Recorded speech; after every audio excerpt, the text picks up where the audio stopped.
Hi guys, welcome back to what I'm teaching this week. In this video, we're gonna be talking about 4th grade music lessons that were actually like February, March. They were a long time ago and I'm not doing them anymore, but I realized that I skipped this one because I'm super behind on filming. I also already filmed this video and accidentally deleted it. So I'm gonna talk really fast, but we're talking about 4th grade lessons. We're working on 16th notes and yeah, let's get into it. All right, so first of all, on Monday, we're starting with the song Bim Bum. We actually did this the last time they were here. And so this one goes, bim bum, biddy biddy bum, biddy bum, biddy biddy bum, bim bum. And then you repeat that. And then there's a second section that goes, bim bum, biddy biddy bum, biddy bum, biddy biddy bum, bim bum. And there's a body percussion that goes along with it. So you do bim is clap, bum is snap, and then biddy is on your legs. We did this last time, and so I told them we're just gonna review this. We did it last time, and this is gonna be the last time that we do it, so make it awesome. And they like love it. I have a video that I found on YouTube that I'll link below. It's got like 2 little birds that are singing it back and forth, and they start really slowly and they get faster and faster and faster, and it's so much fun. So we start with that, and then after that we go over the song See the Dragon Come that we learned last time. This is a song that goes, see the dragon come on 100 legs. He brings us all good cheer, him we do not fear. Long life and peace and joy in the bright new year. Along with this, we add 3 ostinatos. So we'll sing it a couple times and then I'm like, great, can you just go 1, 2, 3, 4, 1, 2.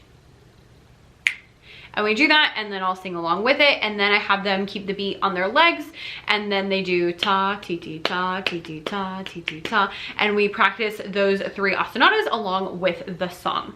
After that, I'm like, great, let's see if you can read some dragon rhythms, which are literally just rhythms that I put like a dragon on the rhythm card up on the board, and so I'll have people volunteer to read about 5 or 10 rhythms, and so I'll just say like, who can read this one for me? They'll read it, and then we'll all read it together, and then after that, so we've now, you know, warmed up, gone over our 16th notes, which we just learned last time that they were here. We play the game Kaboom. This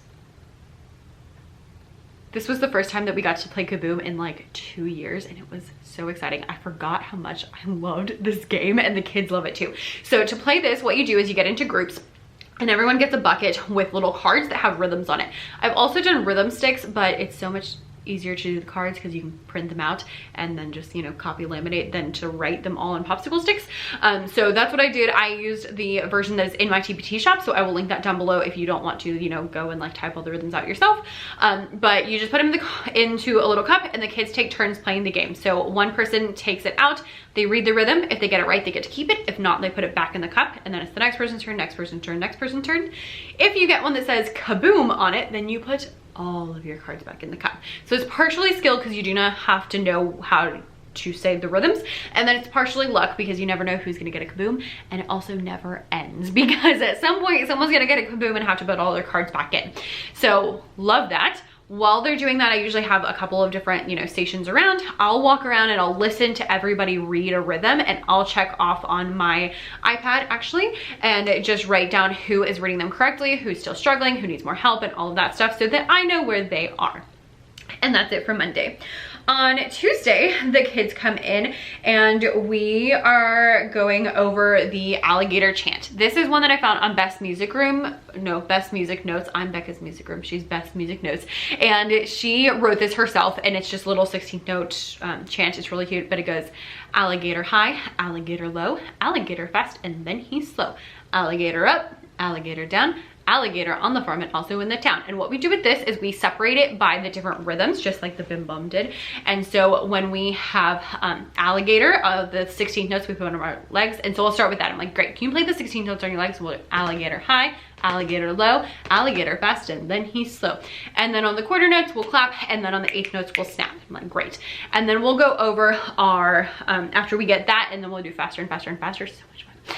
Then we'll go over See the Dragon Come again. And this time we're taking those ostinatos that we'll practice again and we're adding instruments. So what I did is I just went like one at a time. So we started with just the triangles and we started with just the snaps. And then I had a couple of students come and volunteer to start with the triangles. And so I would count, you know, I'm like, okay, if we have, you know, 18 kids, I need 6 on each group. And so I'll have 6 kids come and get a triangle and they sit at the front carpet and then we'll sing it again. And then I'll have, we'll add the ta, ta, ta, ta on the drums.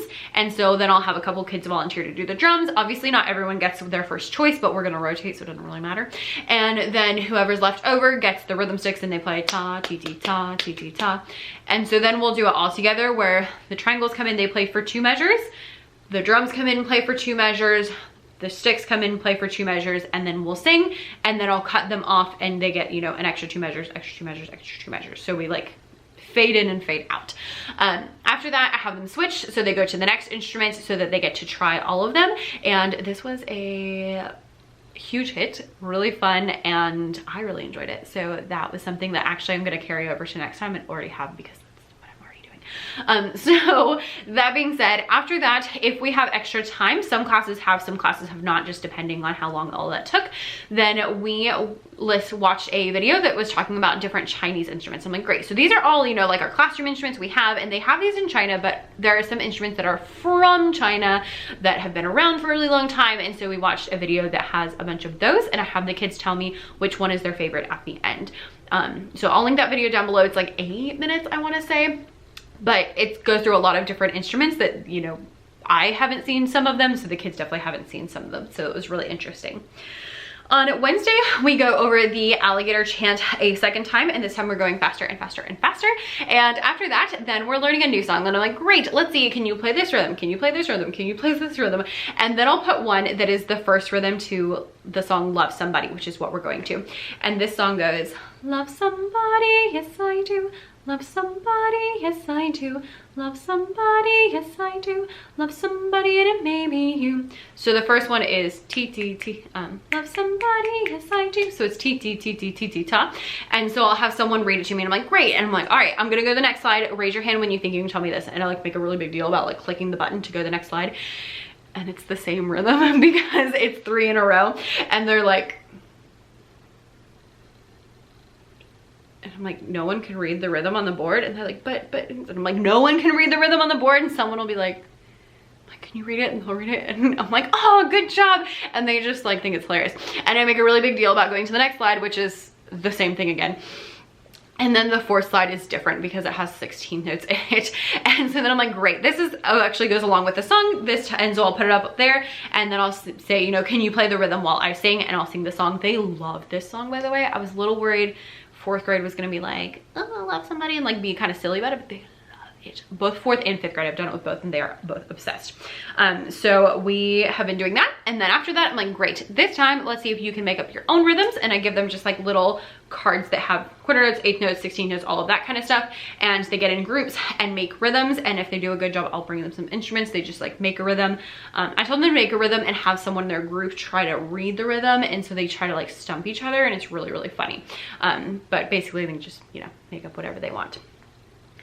I don't know that I had any weeks of the whole, you know, lessons that were actually 5 whole days. So I don't even remember what we did for a Thursday lesson, because if you're new around here, I have my kids for a week at a time, but typically something happens during the week, like PBIS or testing schedule or a day off or like this or that. And so usually I only have 4 days with the kids, and that's what I plan for. And then Thursday will be my like extra stuff if we get everything done. So I don't think I needed that at all this time. But on Friday, we are starting with the rhythm stick line dance, which is something by Frank Willis, which if you don't follow him, go follow him on Instagram, and go check out this video. I'll link it down below. It's on YouTube, but it's a line dance, but with rhythm sticks. And so I have them do it first, just clapping, and then I give them rhythm sticks and they go along with it. It's so much fun. They really like it, and they get them up and moving and playing rhythms. After that, then they sit down and we're actually playing along with Rondo Alla Turca, and because this has 16 notes in it. And so I made like a whole play along video, which I will eventually share at some point when I get all of the stuff done that's supposed to go along with it. But you know, you'll just have to, you know, follow me on Instagram and wait and see when that day comes. We're at that point of the year where I'm like, I have these intentions, but I don't know when I will actually get them to you. So one day there will be a Rondo alla Turca play along. But for now my kids have done it, and so we'll go through each of the sections, and there's really not that many different rhythms in it. It's actually pretty simple. And so we'll go through each of the sections and like look at each one separately, and then we'll play like the A section and then the B section, and then the C section, and then I just go through and let them do the whole thing. But it's really fun, and it's all the rhythms they know, and I love when we can play along with actual pieces of music that just use the rhythms that they already know, because that's like the best.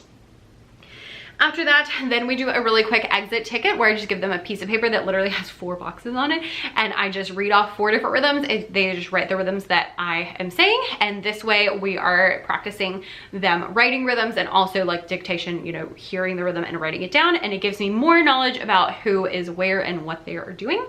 After that, it is time for game time, because we do teacher versus student points, and however many points they end up with at the end of the week, we have that many minutes of game time. And this time, sometimes I pick the game, sometimes I let them pick. This time I just let them pick because it's, you know, the end of the year, and I was like, you can pick whatever you want. So we've had a wide variety of choices, but a lot of them have involved Encanto. So there's that. All right, so that is my 4th grade lessons that actually are already done. So I guess I should be telling you about my next set of 4th grade lessons very, very soon. I'll try to be more on it since I only have like 6 more weeks of school. So, you know, I'm running out of weeks anyway. Thank you guys so much for watching. I know a lot of you really enjoy these and have watched them all year long. If you're new around here, I have one of these literally every week from the last 2 years, so you can see everything I have taught for 2 years in like a nice little sequence. Thank you guys so much for watching, and I'll see you next time. Bye.